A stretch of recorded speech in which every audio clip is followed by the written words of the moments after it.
In today's climate, nothing will make you a more accurate or confident shooter than Crimson Trace laser sighting systems. Get the immediate, decisive advantage of the world's only grip-integrated laser sights today. Shoot better. Stay safer. Crimson Trace.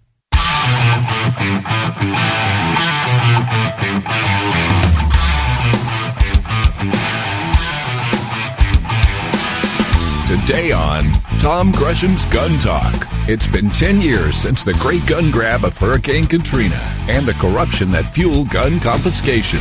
We'll talk about a current confiscation underway in California, where the state destroyed a collection worth $750,000. Plus, this may be the biggest gun giveaway ever. More than 100 guns you could win.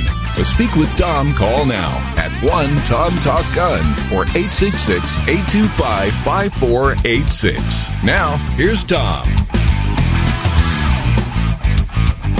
Oh, baby, we have a lot of things to talk about. Tom Gresham here. I'm glad that you are with me. If you'd like to join us here, just keep note of the number. It's 866-TALK-GUN. Easier just to remember one, and then Tom Talk Gun. If you're on a cell phone, you don't even have to dial the one. How about that? Just Tom Talk Gun. We'll get you in here. Of course, Twitter, I'm at Gun Talk. Facebook, just look for Gun Talk over there. A lot of ways to get a hold of me. Shoot me an email, tom@guntalk.com. But, of course, dialing in is the preferred method. We are going to read a few letters as we go through the afternoon. And, of course, it's been a heck of a week. We had that despicable, deranged, whacked-out crazy guy who decided that he could become famous by murdering someone or actually multiple someones on live TV. And he was right. They've made him famous. They've sprinkled his name everywhere, the idiots. Of all places, the New York Times ran an editorial saying, we got to stop giving these people notoriety, celebrity. We got to stop using their names. Oh, gee, now you just figured it out. When a media person gets killed, you go, oh, we got to do something. Give me a break. Horrible, despicable. We will talk about that in just a bit. And, of course, you've been seeing all of the coverage this week about the 10th anniversary of Hurricane Katrina. It was more than you know. Let me just say this again. It was more than you know. There were many, many episodes of evil being done. There were people, and I know this to be true, shooting at rescue helicopters. There were, and I know this to be true, special forces people in there doing what needed to be done. Rescuing the money from the Federal Reserve. But let me just tell you this also. For every instance of evil being done at Hurricane Katrina, there were 1,000 instances of people jumping in, literally jumping in, and helping people they didn't know. Showing up with boats when there were no rescue boats. And unfortunately, some of the people who showed up with boats were turned away by the police. Oh, you can't do that. Only the police can save people. We got people on roofs. We're here with boats. We know what we're doing. We know how to get there. But people showed up. They showed up with water. They showed up with ice. They showed up. They jumped in the water and pulled people out. So for every one of these stories about evil that you hear, remember there were 1,000 times as many stories of regular people like you and me, who simply said, these are people who need help. I can do something. I can't do everything, but I can do something. In the midst of all of that, there was this very strange thing going on. I want to bring in a friend of mine now. Gordon Hutchinson is a firearms instructor, a writer, been involved in law enforcement for a long time out of Baton Rouge, Louisiana. Gordon, how are you? Good morning or afternoon. Thanks, Tom. Absolutely. Now, you and your partner wrote this book, The Great New Orleans Gun Grab. I just today heard, I did not know this, and I got to ask you about it. I heard today that there are people who don't believe this happened. They think it's a myth. They think it's a creation of some right-wing vast conspiracy, that there was no such thing as gun confiscation going on in Hurricane Katrina. Have you heard that before? We were riding back from a fishing trip one night, listening to talk radio about a year, not even a year, about 8 months after the hurricane, and Bill O'Reilly, of all people, took a call from some gentleman who wanted to bring the subject up about gun confiscation in New Orleans during Katrina, and O'Reilly said, that's not true. That's a myth. That's a rumor. That didn't happen. Well, he needs to talk to some of the people we talked to when we went down there after the hurricane and interviewed, well, many dozens of people who had their guns confiscated by various law enforcement agencies while they were down there. Just took them, confiscated them, took them away from them, of course. The chief of police in some cases, made his famous statement about that. What did he say? That was Eddie Compass, and he stood on ABC TV in a famous interview, and he stated, no one will be allowed to have guns. We're going to take all the guns. Only the law enforcement police will have guns. And they proceeded to take guns from people, every gun they saw. They confiscated them from people who were packed up trying to leave town. There was one incident where they stopped a van load of folks trying to get out of New Orleans. They'd had enough. And they asked them, did they have any guns in the car? And they said, well, yeah, there's a .22 pistol and a .22 rifle back there buried amongst all that stuff. And they stopped the van and they made them sit out on the pavement in front of the van with their hands on top of their heads while they unloaded the van and finally got down to the .22 rifle and the old .22 pistol, which was a gift to one of the girls in the van by her grandparents. And they broke the guns. The one New Orleans policewoman took the little handgun and threw it against the curb and broke it. So it happened all over the place, yes. It was definitely confiscation. They took thousands of guns from people. And then, the amazing part was, and then the city denied that they'd ever done it, didn't they? They denied it for over a year. It first came out when there were some guns confiscated out on Lake Pontchartrain from people going in by way of Pontchartrain to get to their homes to try to salvage stuff. And they were stopped out on the lake by St. Tammany Sheriff's Office Water Patrol, and they had, one group had New York police officers with them, and they stopped one of the groups that we interviewed, people in the book, Great New Orleans Gun Grab. They held AR-15 rifles on them while they entered the boat, went down in the hold, and got the hunting rifles. They had a .243 deer rifle and a couple of other rifles, and drove off with them. In another case, two guys were in a bass boat, and they had gone to one of them's home that was on the lake shore on the other side to try to rescue some stuff out of the house. And the main thing he wanted was his grandfather's old shotgun. He had several guns, and they were stopped on the way back by St. Tammany Water Patrol and some sort of military that was with them. Again, held rifles on, told them to get in the boat, and then they went into their boat and they just took all of the guns they had rescued and just threw them into the boat. One of them really got mad, and these groups called the NRA and the Second Amendment Foundation, and Sheriff Jack Strain of St. Tammany Parish instantly apologized and said they had overstepped their bounds and the people had come to get their guns, and these two groups managed to get their guns back from the sheriff's office in St. Tammany Parish. New Orleans denied doing it, denied having any guns, and it took a federal court order for them to finally release the guns, and we went down there and inventoried the guns and took pictures of them. Well, Gordon, even worse than that, even after they had the federal court order, they refused to honor it until the Second Amendment Foundation and the NRA got the judge to tell them, look, I'm going to hold you, Mayor Ray Nagin, personally in contempt of court, and you're going to be facing direct court action if you don't come up with these guns. And only at that point, when he was facing it personally, of course, he's now serving time in federal prison, but that's a whole different deal.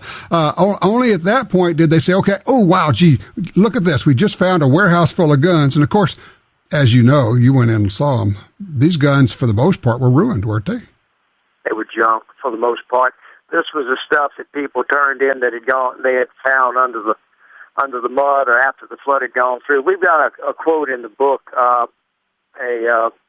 private investigator for the NRA came down and went through that town like a whirlwind. It was a woman investigator, and she had depositions from lots of people, and she had a deposition from a New Orleans police officer who, I can almost give you the quote, "I hate to admit it, but if they were good or nice, we kept them. If they were junk, the guys threw them in the lakes or in the canal."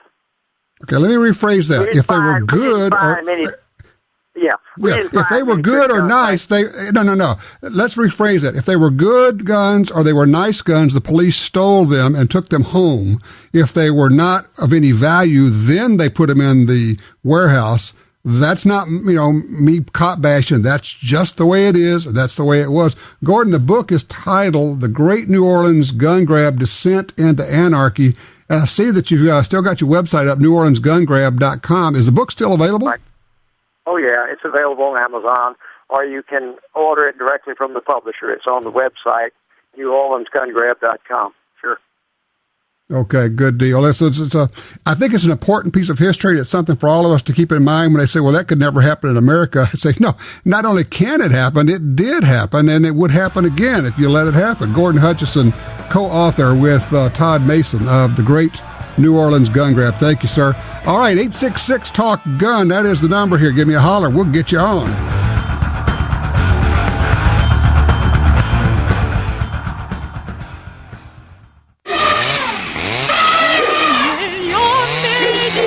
Silencer Shop believes the world is loud enough.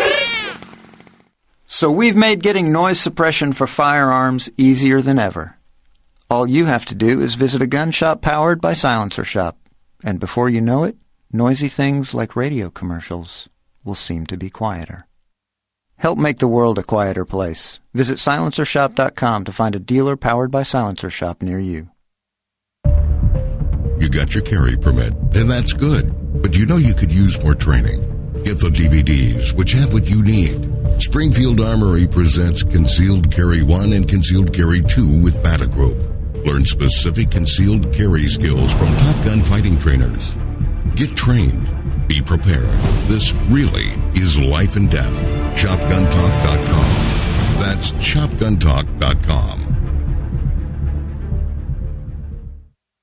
The Ruger SR-45, a large caliber pistol with a trim, ergonomic profile. Like the popular Ruger SR-9 and SR-40, the SR-45 is perfectly sized to be comfortable and controllable with a slim, ergonomic grip and narrow slide. It features an adjustable 3-dot sight system, Ruger's unique reversible back strap, an ambidextrous manual safety and magazine release, and built-in Picatinny rail. The Ruger SR-45, another rugged, reliable firearm from Ruger. Attacks happen every day. How will you react? See real people put into real-life criminal attack situations on First Person Defender. Discover what works and what doesn't. Kidnapping, ATM robbery, home invasion, and other attacks. Learn how to save your life and the lives of your family. Get the entire first season on DVD at ShopGunTalk.com. Get prepared. ShopGunTalk.com. The Black Hills. There's nothing like it on Earth. The kind of place where characters become legends. Wild Bill Hickok, Crazy Horse, Calamity Jane. Pick any part of the world and you'll find people go there to make it their own. But this is where people come to get made. This is the place that made the people who make the best ammo on Earth. Black Hills Ammunition.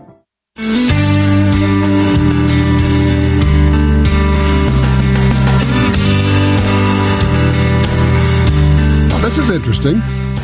Came into my email box this morning. I'm just popped up. I'm looking at it right now. It's from Shannon Watts.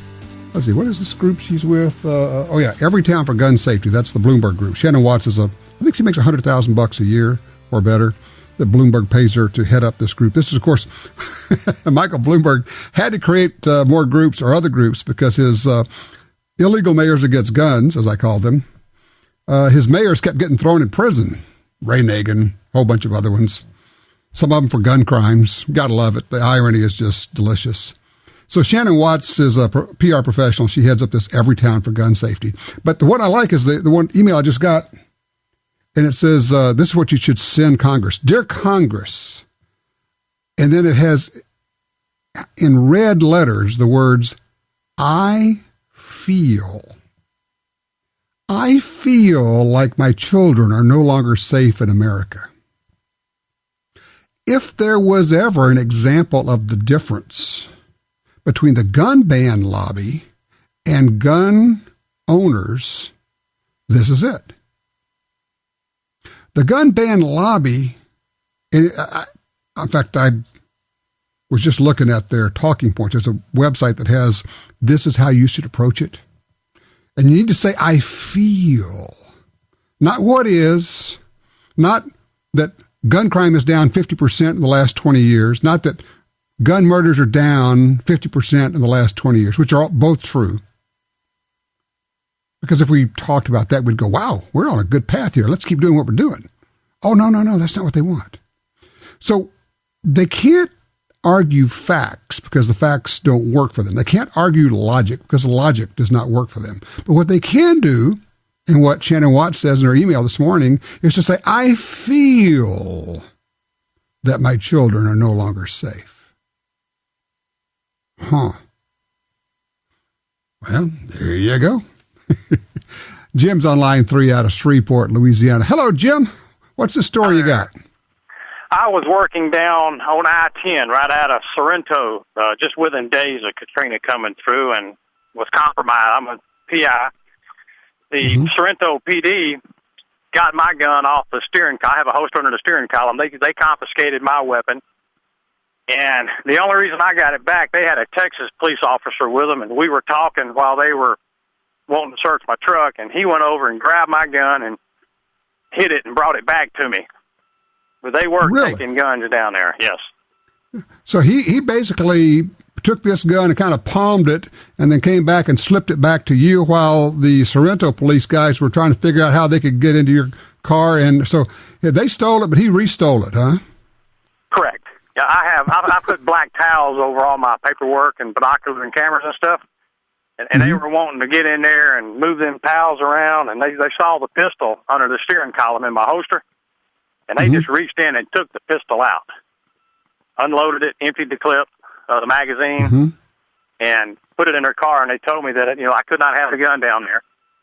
Despite all the fussing I made, they were over on their radios, and I was talking with a Beaumont policeman, and he went over there a little while later and got the gun and brought it back to me. Wow. What did they tell you why you couldn't have a gun with you? They didn't. They had no explanation. They were rude, obnoxious, and there was a lot of problems down there. I granted that, but I was sitting down doing a job. I was properly credentialed, and and it didn't matter to them. They were just strong arming everybody they could see, or me at least. Well, they did it to an awful lot of people. But, okay, well, I appreciate you calling, Jim, because I know there are people who... Well, it happened to Jim. There you go. It happened to a lot of other people. Thank you, Jim. Appreciate that. Hey, Ron called in from Arizona. He was wanting to know if our Gundealio app, if it allows him to listen to the current show. I'm guessing he's asking if you can listen to it live. No, we do not stream Gun Talk to Gundealio. We put the archive show up there, a.k.a. podcast, so you can listen to the show afterwards. But if you don't happen to be where you can listen on the radio show or your local radio station, you can go online. There are a number of the stations which carry Gun Talk, which also stream Gun Talk. And all you have to do is go to guntalk.com/listen, and you can find the stations there which will do the streaming for you. So good stuff. Tell you what, let me do this. We're going to bring him in early. He called in, and we're going to bring him in. Alan Gottlieb is the head of the Second Amendment Foundation and the Citizens Committee for the Right to Keep and Bear Arms. Alan, thanks for calling in, man. I'm going to bring you right in. Is Alan with us? Hey, Alan, you there? Nope. You know what? You know what happened? He knew that he's not supposed to go on yet, so he put the phone down. It's okay. We'll come back to him. I'm throwing a curve at you. That's all right. Not a problem. I wanted to read this quote. This is from New Orleans Superintendent at the time of Katrina, Warren Riley. He said, quote, "During a circumstance like that," this is the Katrina, "we cannot allow people to walk the street carrying guns. As law enforcement officers, we will confiscate the weapon if a person is walking down the street, and they may be arrested. So let's see. It's legal to have the gun, so we will confiscate the gun, a.k.a. felony theft, because if a lot of these guns are worth enough for that to be a felony, and we're going to arrest them for what? Doesn't matter. You may get out later. What did it say? You may beat the rap. You're not going to beat the ride. There was a lot of that going on. It was ugly. And I guess one of the takeaways, and people say, so what do we learn from that? Well, one is have more than one gun. If you have to give one up, make sure there's another one somewhere else. Have other plans in place, not just guns, water. You should have, this is not prepper, end of the world doomsday stuff, okay? But you should have in your house enough food to last a month. Yeah, I know you're probably not going to eat it more than 3 days, but you can buy, what's the name of that outfit? I can't remember. I'll think of it in a minute. But you can buy these tubs of food and just put them in the attic or the basement or someplace. You get 2 of those tubs that'll feed a family of 4 for a month. I'm not saying it's gourmet food, but you'll have food. And just put it away. Just put it somewhere. So you should have enough food to last a couple of weeks, at least, maybe a month. If you have enough for a month, you probably really have enough for 2 weeks. A source for some water. You should have lots of batteries and flashlights and candles, and not just before there's a storm or anything else, just all the time. You don't know when a power plant's going to blow up, a gas line's going to go down, something could happen. Doesn't have to be a hurricane. It could be an earthquake. It could be a tornado. It could be whatever. And think about, just think about, as you look at these pictures of Hurricane Katrina and say, okay, what would I need if I couldn't go to the store for 2 weeks? Medicines? Make sure when your medicine gets down to where you only have 2 weeks left, go get it refilled and never let it get below that. It's kind of like never letting your car gas tank get below half. It's just smart. 866-TALK-GUN. When we come back, we're going to be talking with Alan Gottlieb from the Second Amendment Foundation. They have some news that you do want to hear about.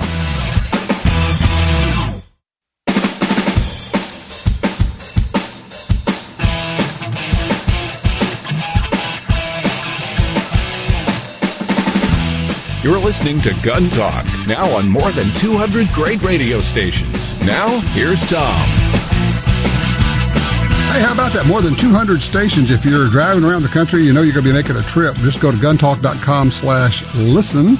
You can kind of make a list of all the stations as you go across the country. You just go from station to station. It's pretty cool.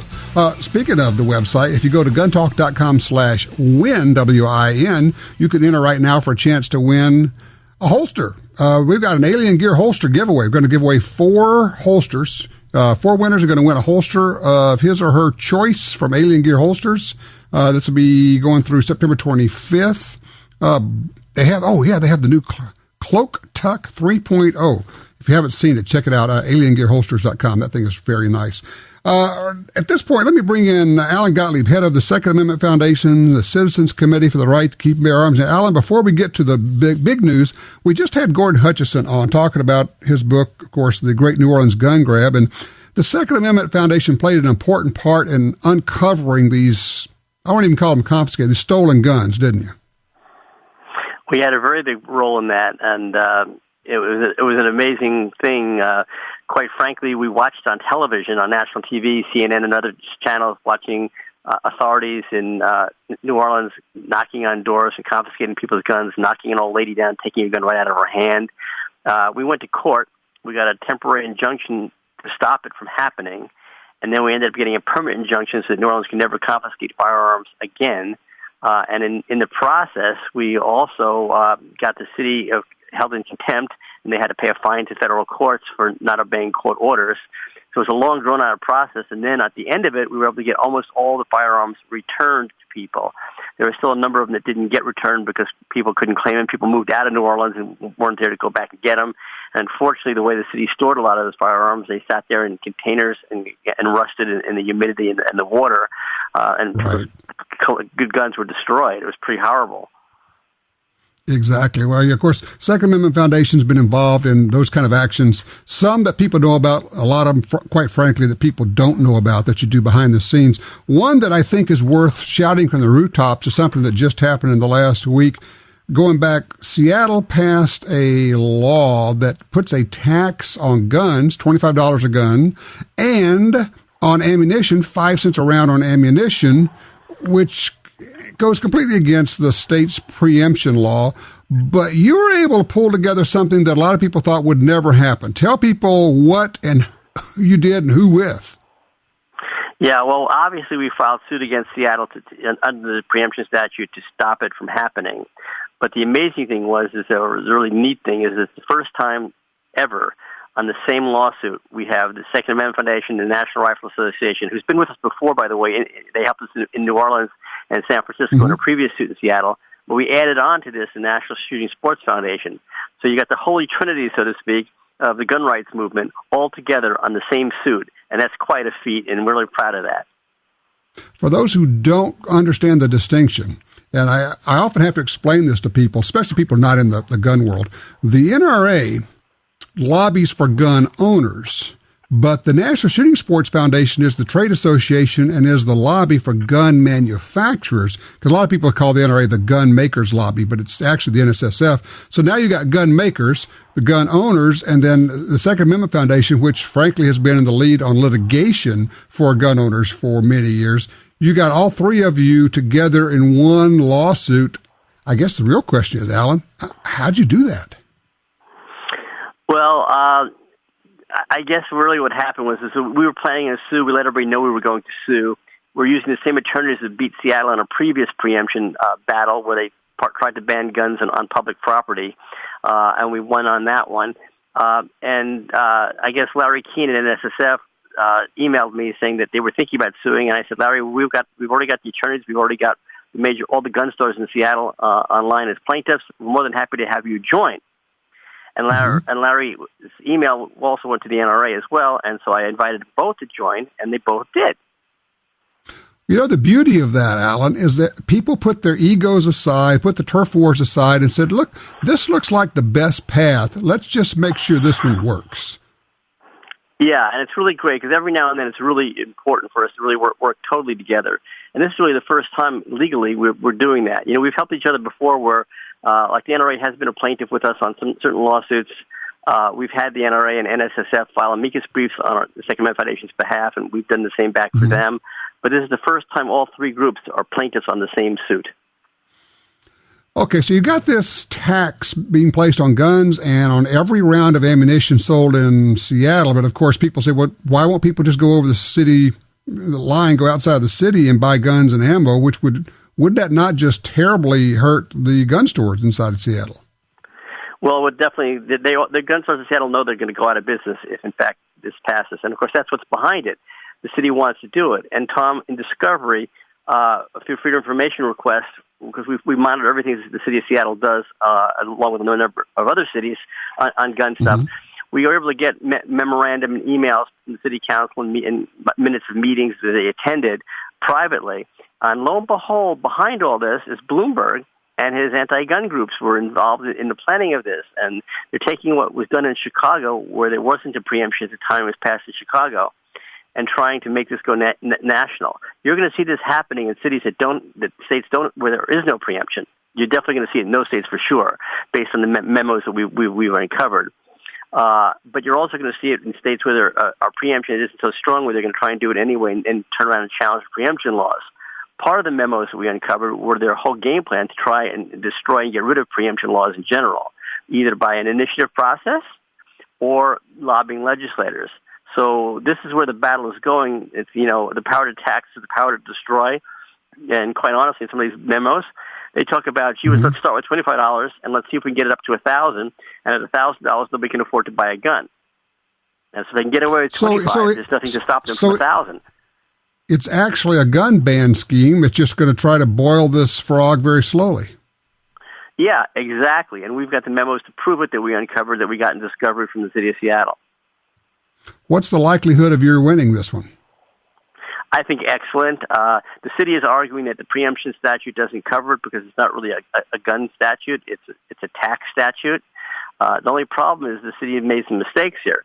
If you don't pay the tax, it's a criminal offense, which now puts it under the preemption for gun stuff to begin with, because it's not saying if you don't pay the tax, so what? They're saying you can go to jail and be fined. So as a result, there's no doubt that it involves the sale of firearms, and I'm sure we're gonna win. That's outstanding. Well, Alan, as always, keep us posted. And for those who don't know, by the way, you got the Gun Rights Policy Conference coming up. Go to the SAF website, saf.org. Find out about that. That's late in September in Phoenix. That'll be going on. Alan Gottlieb, thank you, my friend. You do great work. I really appreciate it. Well, thank you for all you do, Tom. All right, you take care. All right, open lines, 866-TALK-GUN, 866-TALK-GUN. What gun have you purchased recently? What have you taken out to the range? Oh, and when we come back, I'll tell you about a lady who, she was afraid. She was scared, and her husband wanted to buy her a gun, and I said, no, do not buy her a gun. Let's get her some training, and so we did. We got her some training. She picked out a gun. I'll have that story when we come back.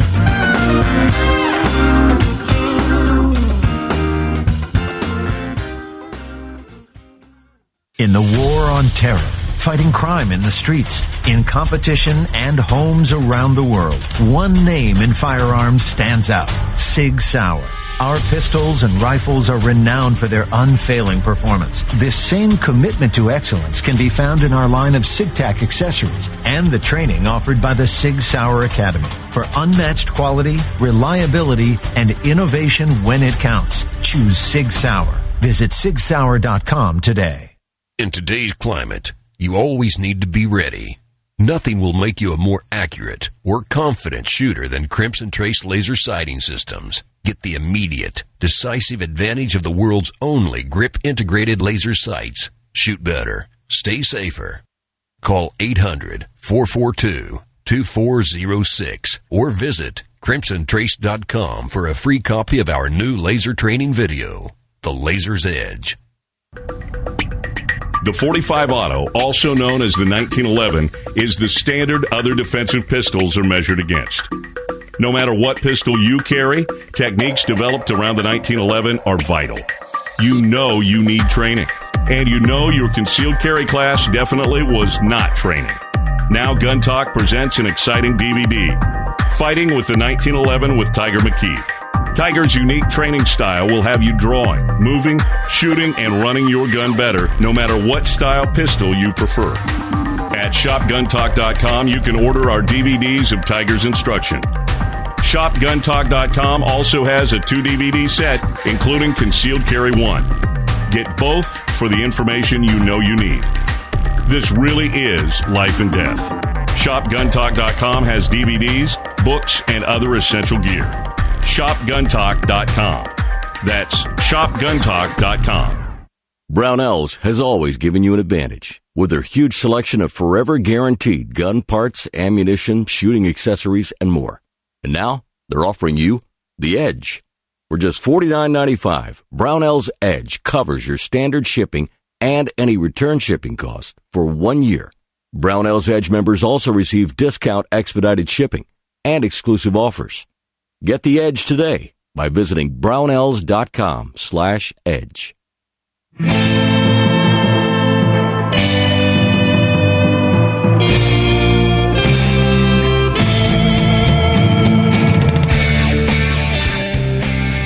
All righty, welcome back to Tom Gresham, 866-TALK-GUN. All right, this is a crazy letter. I love this letter. Of course, we've talked about the Slip 2000 products. We love what they do. They just, talk about good gun cleaning stuff. This guy says, Tom, I have something I'd like to share with you.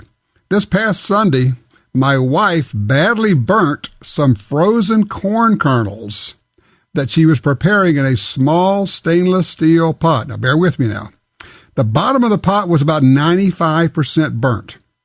I told her that I would take care of it for her. I wound up using the Slip 2000 carbon killer that I had just received.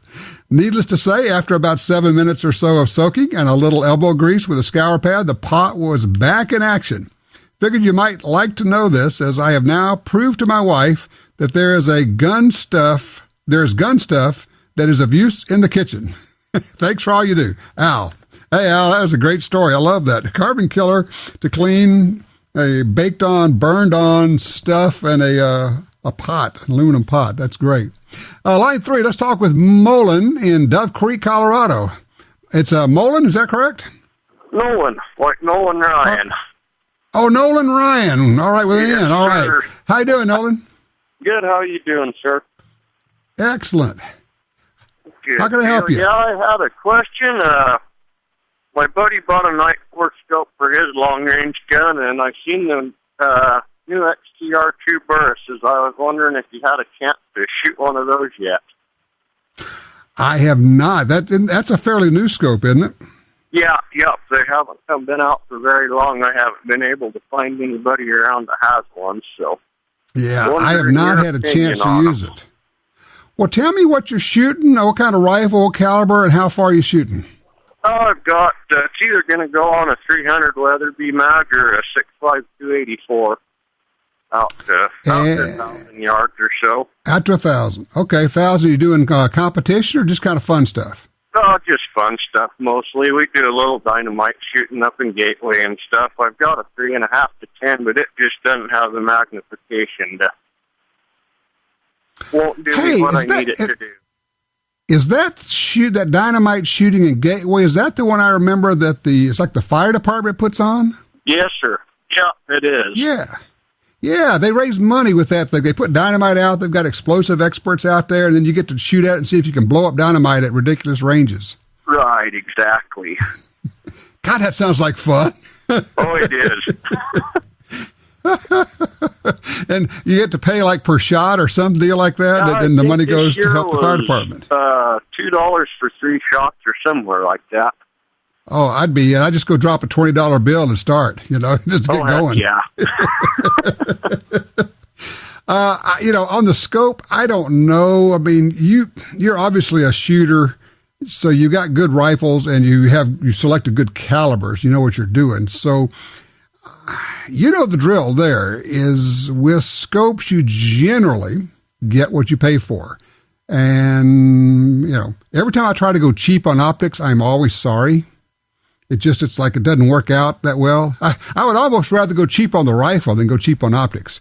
So if you're interested in this new one, I would sure try to get my hands on one or find somebody that has one, because none of these are really inexpensive optics. So you want to get good stuff. Exactly. All right. Well, look, I tell you what, do me a favor. If you run it down and get some information on it, call us back later. And, after you've had a chance to use it, or if you buy one, by all means, give me a holler and let me know. I'd love to get that info. Appreciate that. Let's see. Where are we? Are we? All right. We'll go chat with Joe in Shreveport, Louisiana. Hey, Joe. How you doing? Hey, Tom. I couldn't hear all the last conversation, and I didn't know if y'all addressed what we can do on a local level as far as laws and stuff that before disaster happens, where we can prevent local governments or state governments from taking our guns. Any suggestions there? Well, Louisiana actually passed a law that says that they cannot confiscate guns in a natural disaster. So that was already done in Louisiana. I would say if you're not a member, please join the Louisiana Shooters Association. That's the state group that lobbies and does all the work in Baton Rouge at the state capitol. So Louisiana Shooters Association, LSA, good group. But anybody else, get involved in your state group, because you really need a state law that says they can't confiscate guns. The other thing is maybe get involved in local politics so that you know the mayor. The mayor knows you. The city council knows you. At a time of crisis is not the time to be introducing yourself. But if they know you ahead of time and you can talk to them and say, guys, we want to make sure that you guys don't try something like that because it's not a good idea. Much better to do that now maybe a year or 2 or 5 or 10 years before the crisis happens. That's the way that politics really gets done. You simply got to get involved. Long-range shooting is challenging and fun, but most precision rifle bullets aren't right for hunting. Nosler's AccuBond LR long-range bullets are designed specifically for hunters. They combine the incredible on-game performance AccuBond bullets have delivered around the world with incredible long-range properties. High ballistic coefficients make for bullets which shoot flat and defy the winds. The sleekest, flattest shooting, bonded hunting bullet ever designed. Nosler's AccuBond LR. For more info, visit nosler.com.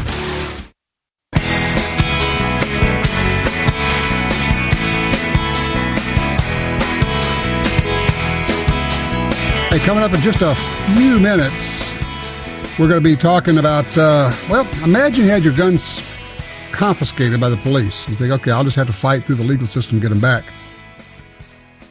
But while they have them, they destroy them all, your entire gun collection, without even letting you know, without a court order, it's just amazing. We're going to cover that story in just a minute here. Let's see. Let's go to Ben in Meridian, Mississippi. That's in Meridian, Mississippi. Hey, Ben. Hey, Tom. How's it going today? Good. Look, you got yourself a Sky?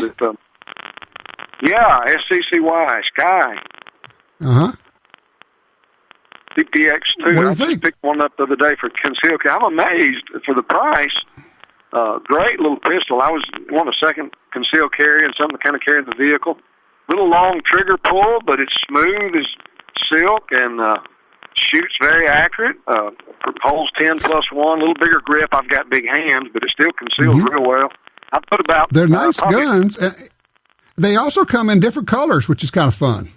Yeah, I've actually got the, what is that, desert color? I can't even think of the name of it. Oh, yeah, flat dark earth or desert flat pan. Dark or earth, one of those exactly. things. Right. But I'm amazed. Well, that's cool. For the Now, price. is yours a 9mm? Is it? You got a 9? Yes, that's a 9. Shoot a 9, 10+1, and like I said, very compact design and shoots super accurate. I couldn't believe it for the price, and like I said, lifetime warranty. Even if somebody steals it, they'll replace it for you, made in the USA. Wow. So, anybody out there looking for a good weapon under $300, it's the way to go. Yeah, it's called Sky. It's SCII. You can find it that way. I appreciate that range report, Ben. Yeah, I mentioned that we had a lady. She's the wife of somebody who we work with, and she had a scary incident. And husband was saying, "I'm going to buy her a gun." And I said, "No, you're not." He said, "Yeah, I need to buy her a gun." I said, "No, you don't. Just stop. Slow down." And he was on his way out of town. I got to get her a gun before I go out of town. I said, "Look, just stop." So what we did is we arranged to have her go out with a trainer friend of ours. Actually, it's Barrett Kendrick from Bear Co. Training right down here in South Louisiana. Barrett took her out to the range, took a bunch of guns out, let her try them. So I texted him and said, "All right, how'd it go, Barrett?" He said, "Man, she did great." Sent me a picture. She did really well, shooting good. I said, "All right, which gun did she like?" Because you never know. It's just different guns. It's not going to be a carry gun. It's going to be a house gun. She said she liked the Smith & Wesson M&P. I said, "Well, yeah. That's kind of been one of the top choices for a long time, especially for women. If you get them the small grip, was it the backstrap on there? The gun just shoots well. That's my wife's favorite pistol. She shoots the devil out of that thing. So there you go. Don't just buy her a gun, please. Get her to the range with an instructor, not with you, Mr. Husband. Right? It will, trust me, it'll be ever so much better. It really will be. Let her shoot several different guns. Let her get some training on how to hold a gun. You have, what do they call it? Multiple or dual relationships when you are the instructor and the husband. It's not a good thing, generally speaking. So you don't want to be doing that one. So what you want to do is get her connected to a range where she can get some instruction. One-on-one is best. And this lady, I texted her and I said, "All right," I said, "now that you've done that, we're going to get you into a women's only class." And she was kind of like, "Yeah." I said, No, you understand. We're going to do a class with like the women in our office and some wives, and everyone's going to have a good time. And, these ladies love going out to the range and shooting, and we're going to get you a good instructor, and we're going to do an all women's class. I think that is a really good, logical next step to get some training that way. It's so much less intimidating, and all the ladies have fun out there shooting, and they can compare notes and just chat. As you know, as I say, somebody told me in one of those classes, well, the women, they talk to each other when they're loading mags. Guys are just over there loading mags furiously, so they want to get back out to the line. Not the women. They're talking, having a good time. So there you go. I tell you what, when we come back, I will tell you this story about the gun confiscation, destruction of this guy's gun collection in California. It's a major lawsuit, a RICO lawsuit.